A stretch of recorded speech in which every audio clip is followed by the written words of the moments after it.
Hello everyone, I'm Troy Dodds and welcome to the On The Record podcast presented by The Western Weekender. On this podcast I'm joined by special guests who all have such great stories to tell about Penrith and the role they've played in our city. They are Penrith stories told by Penrith's people. Today my special guest is Matthew Freeburn from Freeburn Surveyors.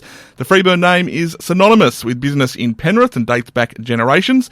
I really hope you enjoy our chat. Matthew, thanks for joining us. Good morning, Troy. It's a pleasure to be here. You've been trying to get me here for a month or two or three, and yes, here I am. Indeed. And look, question we always ask, where were you born?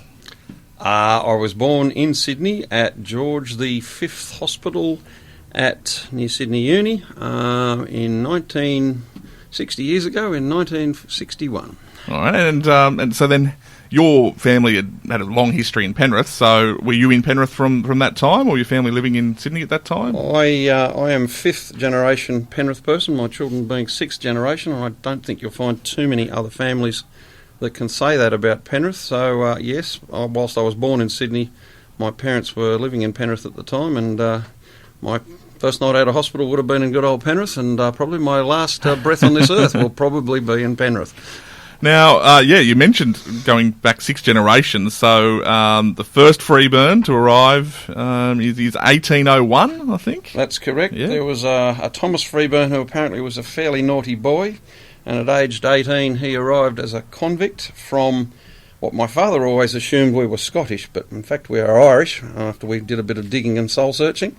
Thomas Freeburn, we believe, stole some piece of clothing or something not that bad, but ended up, thank goodness, in Australia, and here I am 5 generations later, still here. And when he got here, he got sent straight to Bringelly. Sorry, he got caught for stealing a pair of boots, not a piece of clothing. I got that wrong. And he worked for John Blaxland, who had obviously a land grant out at Bringelly, operating a farm. And as a result of presumably hard labour, he received a pardon and became a farmer himself at Luddenham. And the family hasn't moved much from the Luddenham, Bringelly, Penrith, Glenmore Park area ever since. So not just 6 generations in terms of Australia, but 6 generations right here in Penrith, which is pretty incredible. Who is your earliest memory as far as your family is concerned? So when I was born, both my grandparents were alive on both sides of the family. My grandfather on one side, my mother's father, was he had a shop actually on the corner of Evans Street and Tanaris Avenue, which is still there today, a little general store. Yeah. And he was operating that. Prior to that, he had been the Postmaster General of Penrith, where he was transferred from a place called Stock and Bingle out in the bush. And my grandmother helped him in the shop, and whenever I needed babysitting, I used to go up to the shop, and my memory is probably eating far too many lollies and ice cream and all those good things that grandparents give grandchildren. And on my dad's side, my grandfather ran the Tattersalls Hotel in Penrith. He was the licensee there. Yeah, this is in the 1920s, I think he becomes in the 1920s and 30s. I think it was about 18 odd years he was the licensee of the Tattersalls Hotel, and I have very few memories of going there because my grandfather wasn't the licensee when I was born, obviously. But a lot of old photos still exist in photo albums of all sorts of things around Penrith. To give you an idea, when I was first born, Jamison Road was dirt. Everything to the south of Jamison Road was just rural paddocks and farms. And I don't think High Street was even bitumened until about 1940s from memory. You mentioned that Evans Street area before. That kind of Evans Street, Stafford Street, Derby Street, that kind of area was kind of where everything was as far as Penrith people living at that time was concerned. We hadn't had the thoughts of Glenmore Park and even South Penrith and all of that in those days. There was no Glenmore Park. There was Lemon Grove. There was what I'll call South Penrith, which actually stopped at Jamison Road. And that was about it. There wasn't, and downtown High Street, which was where my father was working from. He was a surveyor who had a practice that started 70 years ago, and I took over from him in that practice. And I believe we are the oldest family-run practice still in Penrith of any business. And talking of business, your grandfather, Vic, as well, he's pretty instrumental in setting up the Chamber of Commerce, which, of course, still operates today, back in 1927. So that's a pretty long history with the Chamber as well. So obviously there was good connection with the business community already, in Penrith's early days. Yeah, look, my grandfather probably got to know a hell of a lot of people being the licensee of a pub. Yes. And back in those days, Penrith only had the top pub, the middle pub, and the bottom pub, and the log cabin, of course. So there was only 4 hotels. He would have met a lot of business people as a result of that. My grandfather's pub was the biggest hotel in Penrith at the time, and he encouraged travellers before they went up the mountains in their very early cars to stop, fill up their radiator with water, have a feed, and he prided himself on the fact that he had oysters in Penrith, which nobody had in those days. And so you'd either have a horse tied up to the front of the Tattersalls Hotel or an old car boiling over, getting filled up with water before they made the arduous trip up Lapston Hill. Of course, there was no freeway back in those days. My grandfather started a lot of things in Penrith. He was very instrumental in the Penrith RSL Club. He actually donated a block of land on the corner of Castlereagh Street and Doonmore Street to the RSL Club, and that was the first club, as I understand it. It's still, of course, there today, but it occupies probably 20 houses now. Yes. He was a good. My grandfather lived with my parents and myself in the last 10 years of his life at our house in Evan Street. I have great fond memories of him, but he was very old when I was born. And interestingly, I guess full circle now that pub, which has been renamed countless times over the years, is back to the Tattersalls name. That must be, something that's a bit of pride in there as well. When Gordon Martin came to me and said, I want to rename the hotel the Tattersalls Hotel, I said, well, I think I've got a very good photo that I'll get blown up, which hung at the Tattersalls Hotel for the next 5 or 10 odd years until they changed their name yet again, of my grandfather standing on the balcony, and there was a big logging truck out the front, and it's one of those classic Penrith photos that the library has with a massive logging truck in the middle of High Street. So you grow up in 1960s, 70s Penrith. What's Penrith like in that era? Well, in the 60s, everybody had very short hair. My mother, for some reason, decided that I needed long hair because apparently she wanted me to look like Prince Charles, who apparently had long hair back when he was a youth. And I remember getting teased a lot at Penrith Infants and Penrith Primary School for having long hair when everybody else had a crew cut. Of course, I was just ahead of the time, and absolutely. in the early 70s and late 70s, everybody migrated to my long hair, and then I got short hair just to be different. No, I had great fond memories of Penrith Infant School in Henry Street, where there was only 2 classes in each year, and then we, of course, graduated to Penrith Primary, where it still is today, and there was 4 classes in each year, and I really enjoyed my schooling at both Penrith Infants and Primary School. I was then sent to the same school my father went to at North Sydney, Sydney Church of England Grammar School at North Sydney, and spent my misspent youth travelling on the train from Penrith to North Sydney.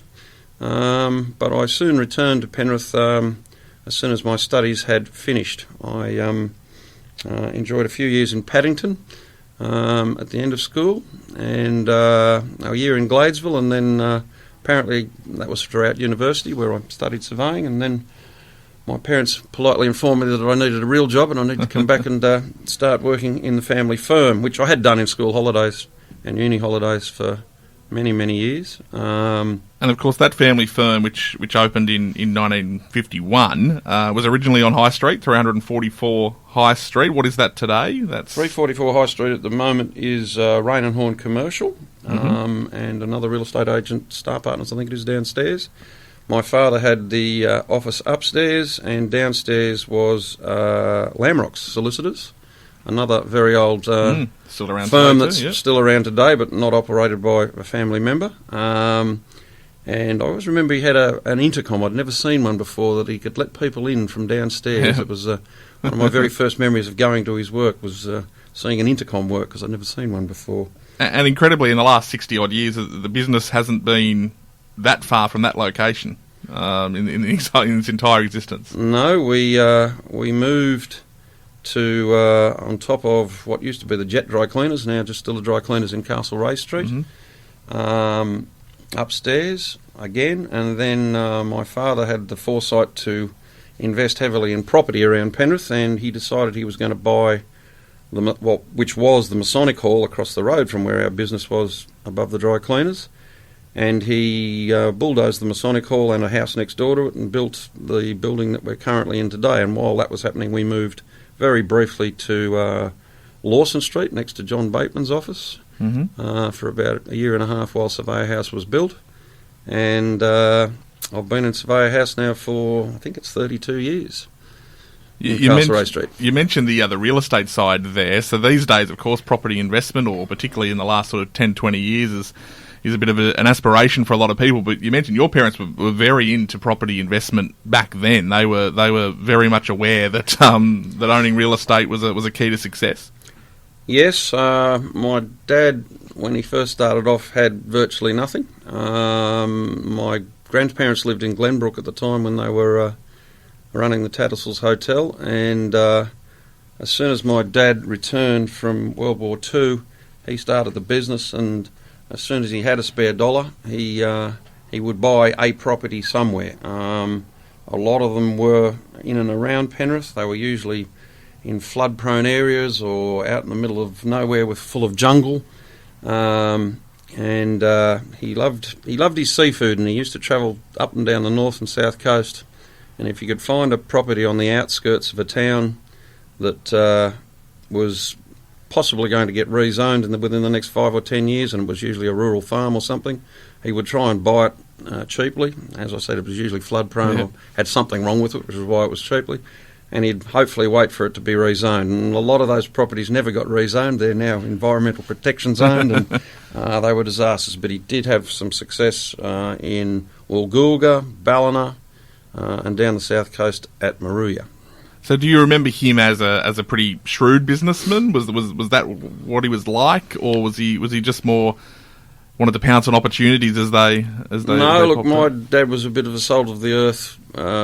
He ran a survey practice with 2 employees, and he socialised a lot in Penrith. He was a member of the golf club, the RSL club, and any other Panthers and any other club that he could be a member of. I didn't often see my father, as he usually wouldn't get home until around dinner time, which was 7 or 8 o'clock at night. And Sundays was a special day because my dad was always there. He built one of the first swimming pools in Penrith, first private swimming pool in Penrith, and Sundays half of Penrith used to come to our house and go for a swim because it was the only place you could go for a swim other than the river. And that was my special day with my dad on the Sunday. You mentioned Evans Street. That's where all this is happening, of course, for you in a house level, which is where you lived. How important was that house to you, and is it still in the family today on Evans Street there? Yes, when my parents first bought the house, it was a little 2-bedroom house which was 50 feet wide back in those days and 45 feet deep. And he eventually bought several other properties around the site, and I actually bought one as well. And we still own those properties today. Middle of putting in a development application for some units to go on that site, 130 of them. And unfortunately, I think that's called progress in Penrith, whether you like it or not. Eventually, hopefully will be some units on that site, but still battling Penrith Council on that one. We might talk about that progress shortly, but still on your dad, I'm interested in how you actually take over the business, because it comes about not in the way that probably he or you would have liked. No, my father sent me off to university and said, "Son, you need to be a civil engineer, and we'll have a combined surveying and civil engineer practice." I had other ideas. I think I was partying fairly hard in first year university at New South Wales Uni, and I ended up not failing but discontinuing without failure my degree in civil engineering because the ski season had come around, and I seemed to get in my car any opportunity I could and drive down to Thredbo or Perisher and go snow skiing. And as a result, I didn't do any study, and I was probably going to fail civil engineering, so I discontinued without failure, and then returned the following year and did 4 years straight of surveying, which I enjoyed thoroughly, and went on to work for my dad for approximately only a year when he had a fairly major accident. He used to like aerobatic flying and gliding, fixed-wing gliding and aerobatics, and unfortunately one day at Schofields he, on final approach, didn't quite make it due to an engine failure, and he had the choice of hitting some high-tension wires or some houses, and he took on the high-tension wires and managed to snap both wings off the plane and broke his back, so he was flat on his back in both hospital and home for 12 months, and I found myself, as a recent graduate from a surveying degree, suddenly thrown into the deep end of this is your business and you need to run it because your father's no longer here. That became quite interesting because the two employees were older than myself and I was sort of their younger boss, but we got on very well, and I expanded the business over the years, and I think we've now got 15 staff, and of course Penrith has grown with the growth of surveying around it. And did he ever return to work in the office? Or no, he decided that was a good excuse to retire. His other love of life was sailing his boat. Mm-hmm. He had a boat down on Sydney Harbour initially and then up at Pittwater. And in fact, unfortunately, he ended up having a heart attack on his boat and never returned one day from sailing. But that's the way he would have liked to have gone quickly without sitting in a nursing home and doing what some people do. Now, as far as you and the business is concerned, ever from that moment on, that was it for you? That was going to be the business? Did you ever kind of want to go, well, no, actually I want to expand and do something else? Or from that moment, did you feel almost an obligation, but you obviously developed a passion for business in Penrith as well? I certainly like my surveying. I'm no longer really out in the field bashing pegs in, but I'm more of a desk jockey these days. But I worked hard, as did my father. I was expected to do that, and that's the way I was brought up. And I suppose a bit like my dad, every time I had a spare dollar, if I wasn't spending it on a car, I would be spending it on land or some sort of property. I've never really invested in shares or anything like that. It's property for me, and I've continued that tradition like my father and bought and sold a few things, and it's been good to me. What about the industry itself? That must have changed pretty significantly over the years with different technologies and whatnot. And what about competition? How strong is that in Penrith for you over the years, given that the business name is so firmly established in the region? Yeah, look, when I started doing surveying, we were taught to carry a wire chain and a tape measure and an old theodolite that was not digital. Then electronic distance measurement came in, and you just used to zap distances. Yeah. And then, of course, that was thrown away and replaced by, although it still is in today, sort of, but with total stations and things, but that's all been replaced by either satellites or whirly-birdy flying devices that take photos, and you spend a lot of time with software. So the whole business of surveying has certainly changed from the 70s through to today. And of course, the technology just gets more expensive, and but what used to take 3 hours to do something now only takes sometimes half an hour or an hour. And certainly the business grew as Penrith grew. And back then Penrith had no traffic lights, no roundabouts. And it was a very great place to live. You could kick a football in Evans Street and not get run over. There was a lot of advantages back then, I can assure you. Now, I guess typically, as would happen, if you've got a business in the Penrith CBD and you're living in Penrith, you're going to get involved in various issues. I know that you were pretty strong on, a lot of people still talk about this as, well, maybe one of our worst decisions was closing High Street there at one point to develop the Penrith Mall. If I recall on having a look at the history there, you weren't a fan of that? Not really, no. We have a couple of shops in High Street which we still have today, and Penrith Plaza wasn't around back in those days, and all shopping was done in High Street. There was no Nepean Square or Southlands or any other shopping centre in the area. And I was heavily involved in the Chamber of Commerce back in those days, and Penrith Council decided in their wisdom that they were going to close High Street and turn it into a pedestrian mall, which did a couple of things. It got rid of a lot of parking spots in High Street, which became a problem. And then also at the same time, Penrith Plaza came along, and a lot of the High Street businesses moved down to the Plaza. and rents in High Street probably halved overnight, and there was vacancies everywhere. So I sort of became my mission to reopen High Street to traffic, and I was certainly on the mall committee, as it was known, to get rid of it, and it took us a number of years to convince council that they had made a lousy decision. And looking back on it, they certainly did. It didn't do Penrith any good. It created vandalism at night, lots of graffiti, and all sorts of problems that mall created. Possibly ahead of its time, and malls these days do work, but they don't usually put them down the main street of a country town. And No. I still consider Penrith to be a large country town. And some would argue High Street never really recovered from that either. No, it hasn't. As Penrith grew and we got more shopping centres, a lot of $2 junk shops, I like to call them, on High Street are still there. The vacancies come and go. There's good times and bad times, but it's still a great street to shop in, High Street. You can still find a parking spot within 2 minutes of any time you look. 100%.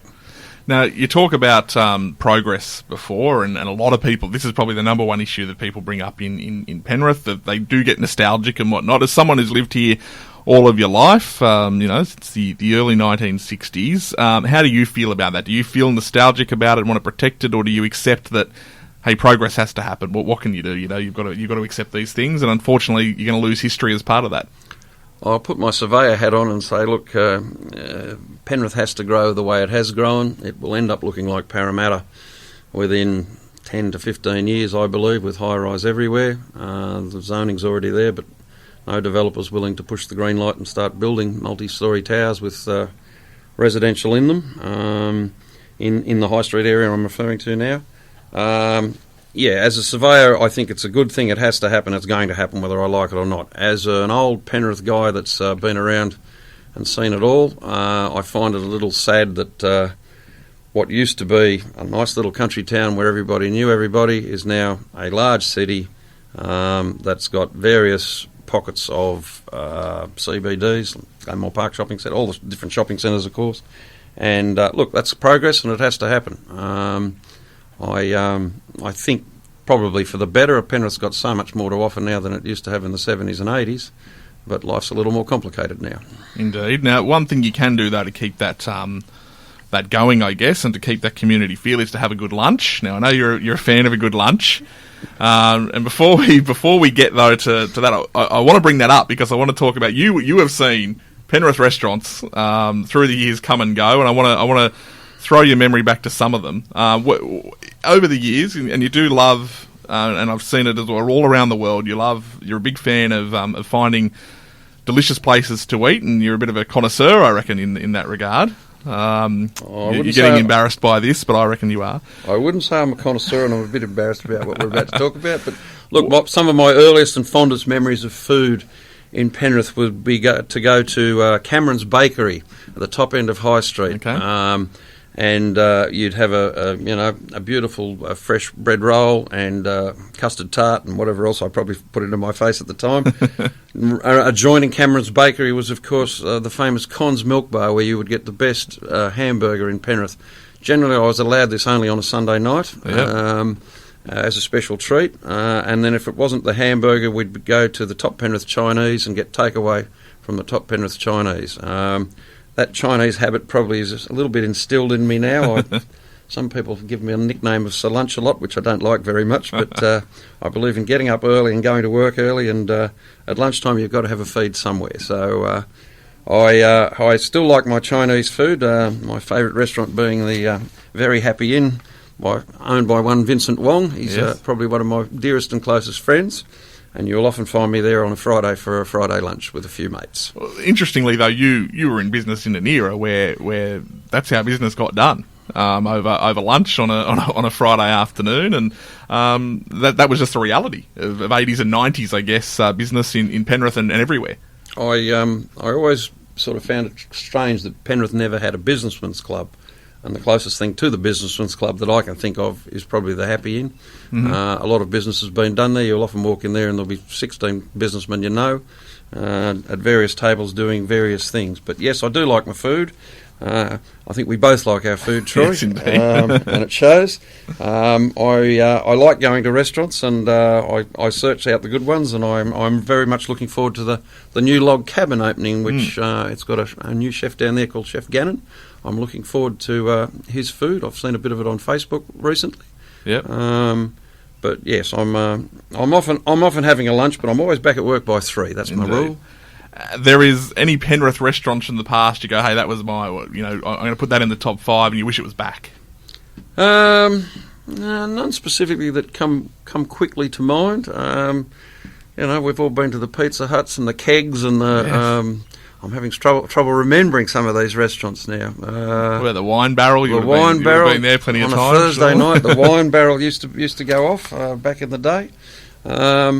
My mother was always a good cook, as is my wife, and I don't often eat out at night time very much. I generally, my time away from home is during the day, and I find myself having a good cooked dinner most nights at home. But no nostalgic restaurants that are no longer there. Oh, look, there's been a few come and go, but the good ones are still here in Penrith. And these days, of course, one of the great things about progress is that you get so many new restaurants and that Penrith, 10 or 15 years ago, places that wouldn't have even considered Penrith to potentially open. So that's a great element as well. You've got all the restaurants at the river. You've got so many options these days too, which is a big plus.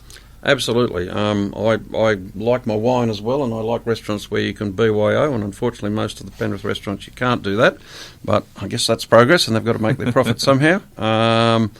The number of restaurants I often refer to your Western Weekender to find out what's new and what's about to open in Penrith, so that I can go there and be there first or on their first week to see how they're going and try and support them. But yes, it's restaurant central around Penrith at the moment. I don't know how they all survive sometimes. Yeah, well, yeah, it's certainly a busy time, but there's always plenty of people in them, so that's always a good thing. What about that business community?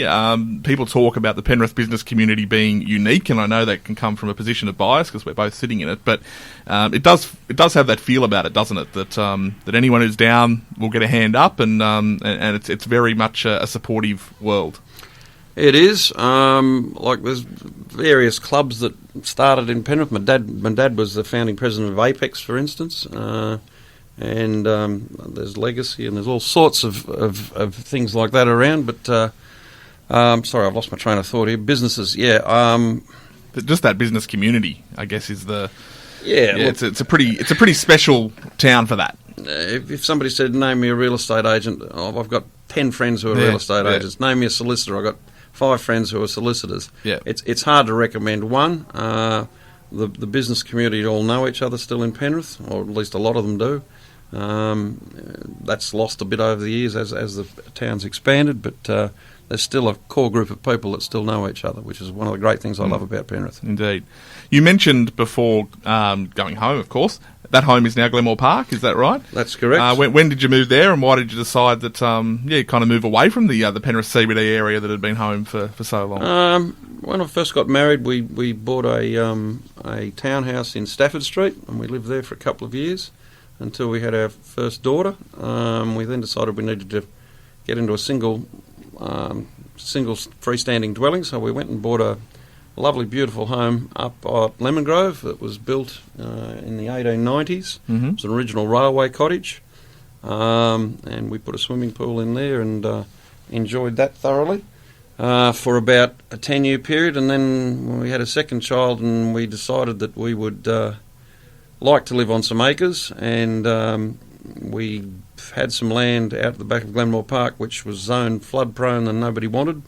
And I spent a couple of years battling Penrith City Council to be able to build a house on it, and I live out the back of Glenmore Park, adjacent to Glenmore Golf Course, where I probably would like to say I'll see my time out in Penrith, although my wife's telling me it's a hell of a lot of maintenance at the moment, and we should downsize soon because my 2 girls that I've had have up and left home and are now living in Sydney with their respective boyfriends, and it's a very large house for just 2 people to live in, so I'm sort of making some noises that in the next 4 or 5 years we may downsize to a unit somewhere in Penrith, Yep. which is probably yet to be built, that unit. But it would definitely be in Penrith. It would definitely be in Penrith for sure. What about the future of the business then? Is there another generation that's going to come in and run it, or that's exited the family? Having had 2 girls, there's not a lot of females in surveying, and certainly the question was asked of them whether they would like to think about being a surveyor, and they both very quickly said, "No way, Dad, we've seen what it's done to you. You come home cranky some nights with work still on your mind." And I've got to say they were fairly intelligent children, both my girls. They were up near the top of their year in their respective schools, and they're now gainfully employed doing far better things and probably making more money than a surveyor makes, just quietly. So where does that leave the business then? I mean, are you someone who wants to retire, or do you feel like you'll be... You know? I'm 60. I've got a 5-year plan that I probably will try and retire when I'm around 65, although I'm not sure what I will do when I do retire. I'll probably just go home and drive my wife mad. But at the moment, I've got another registered surveyor employed, and he certainly would be more than capable of taking over, and I'm not there 70 hours a week these days. I'm probably only there 30 to 40 hours a week, which is the way I like it. Yep. And that will take its natural progression and be handed on to other locals. There's 3 or 4 other surveying firms in Penrith, but there's luckily enough survey work to go around. And we're all good friends, and it will progress and continue. One thing Penrith hasn't done, though, it hasn't got any new surveying firms arrived in it in the last 30 years, which really surprised me. You take a place like Liverpool, it's got 25 firms for some reason. Penrith's got 3 or 4 big ones, and that's the way we like it. As much as Penrith has been your base for your entire life, you have got a passion for travel as well. You tell us, what's the best place you've been to, or the place you most like to return to? Ooh, well, I'm going to have to say England there because my wife is English, and if I don't say that, I'll get into trouble. When I married my wife, I promised her that she could go there as often as we were able to. I was very lucky as a child. My parents took me to Europe a couple of times when I was in primary school, and I took actually a couple of months off school to do that, which was sort of unheard of and frowned upon at the time, but I found it quite educational. I've travelled extensively, done a lot of snow skiing all over the world. I've seen a lot of Europe, South America, never been to Africa, never been to Antarctica, but I've been most other places. And we're about to go on a holiday actually back to Europe, England, and a place I've never been to, Iceland, later this year. Yeah, okay. And that's how was that affected by the pandemic? Because you obviously travel a fair bit. That would have hit you pretty badly during that time. Yes, I haven't been overseas for 2 years, like everybody else, and I've had a number of cruises booked that have been put on hold or cancelled, and I'm thoroughly looking forward to having a little away time from Penrith in about 2 months' time. The pandemic has really changed the way we do business, and I hope we're at the end of it, but who knows. Changed the way for the better or for the worse, do you think? I think for the worse. There's been a few businesses that are no longer with us anymore as a result of the pandemic. It's been very tough for some people. My daughter's involved in the medical hospital industry, and she still wears a gown and 2 face masks every day, all day at work, and I'd like to see the day that stops. Yep, absolutely. Last question. It's the last question we always ask. How would you like to be remembered in Penrith? As a sort of happy-go-lucky kind of guy who's done reasonably well out of Penrith, and Penrith has treated me very well. How would I like to be remembered? Well, that's a very good question to which I haven't thought of an answer. Look, just as a successful businessman who's been here all my life, and probably will be here for the rest of my life, and thoroughly enjoyed being part of the Penrith town and the Penrith community. I don't have any boys that will take over my business, but that is progress, and I look forward to spending probably my last breath on this planet in Penrith. Well, it is an extraordinary business success story in Penrith, and a long one as well. Matthew, thanks very much for joining us. Thank you, Troy. I've thoroughly enjoyed the experience. Good on you. And I hope you enjoyed our chat. A reminder that On The Record is released every Monday. Just search Western Weekender wherever you listen to podcasts and make sure you hit subscribe. On The Record is produced by the Western Weekender and is recorded at the studios of My 88. Check out westernweekender.com.au and we'll see you next time.